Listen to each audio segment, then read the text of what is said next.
The majority of transmission that we know about is that people who have symptoms transmit the virus to other people through infectious droplets. But there are a subset of people who don't develop symptoms. And to truly understand how many people don't have symptoms, we don't actually have that answer yet. So when we say asymptomatic, we mean somebody that does not have symptoms and does not go on to develop symptoms.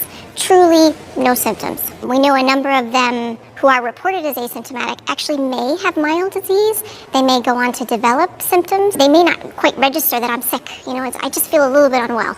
I'm just a little bit under the weather. I'm feeling a little bit fatigued. And some of those individuals we would classify as pre-symptomatic, which means they have not yet developed symptoms. We know from some of the viral shedding studies from some of the lab work that there are people who are infected with COVID-19 that can be PCR positive, that can test positive 1 to 3 days before they develop symptoms. And that's something that we've known for quite some time now. What we need to better understand, and this is one of the major unknowns, is what proportion is that is contributing to transmission.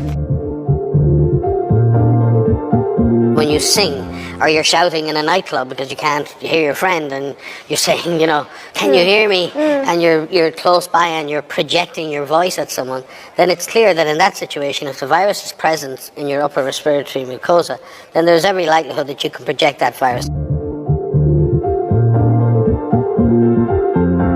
The last couple of days have been the highest number of daily cases in the world. So in terms of pandemic generation, we are still very much on the upward climb on this mountain. But what some countries have shown, many countries have shown, is if you go at this in a very systematic way, and you use a comprehensive approach, that there is enough stoppability in the virus. We've seen that with the physical measures, social distancing. We've seen it with surveillance. And we have some choices to make as a society, because it is clear, if we can identify cases and their contacts, and we ask those contacts to quarantine themselves, and we support them in that quarantine, that can be a very successful way of both stopping the disease and avoiding large-scale lockdowns in future.